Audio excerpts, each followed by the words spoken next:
Hello everyone, and welcome to today's video. In this video, we will be discussing the book, The Power of Habit, written by Charles Duhigg.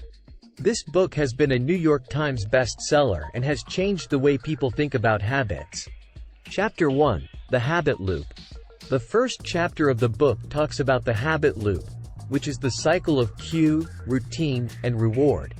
According to the author, understanding this loop is the key to changing habits. The cue is the trigger that initiates a habit, the routine is the behavior or the habit itself, and the reward is the benefit or the result of the habit.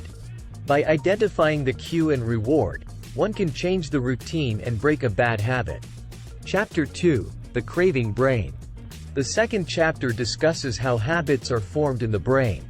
The author explains that every habit has a neurological component and that habits are formed through a process called neuroplasticity.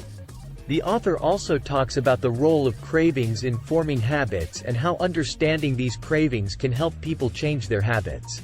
Chapter 3, The Golden Rule of Habit Change. Chapter 3 introduces the golden rule of habit change, which is to keep the same cue and reward but change the routine. This chapter talks about how people can change their habits by experimenting with different routines and rewards. Chapter 4, Keystone Habits. Chapter 4 introduces the concept of keystone habits, which are habits that have a ripple effect on other areas of a person's life.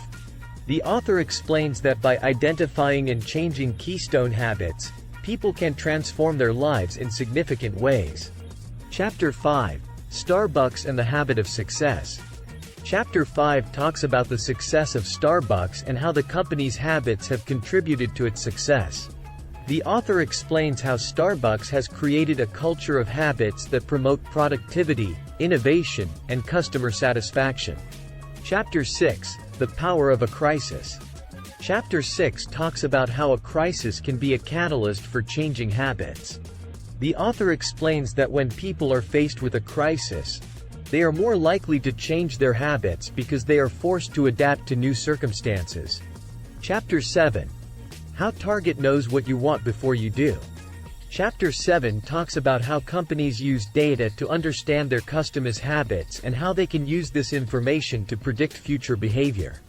The author explains how companies like Target use this data to target specific customers and influence their buying habits.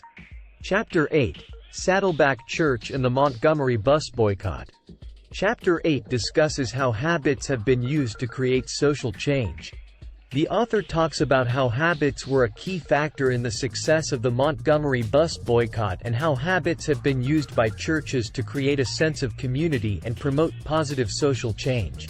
Chapter 9, The Neurology of Free Will. Chapter 9 talks about the role of free will in changing habits.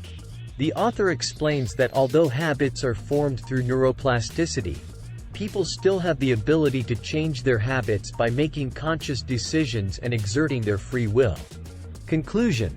So, that's it for today's video. We hope that you have enjoyed this summary of The Power of Habit by Charles Duhigg. The book is full of insights and practical advice on how to change your habits and transform your life. If you have read the book, we would love to hear your thoughts in the comments section below. And if you haven't read the book yet, we highly recommend that you do. Thank you for watching, and we'll see you in the next video.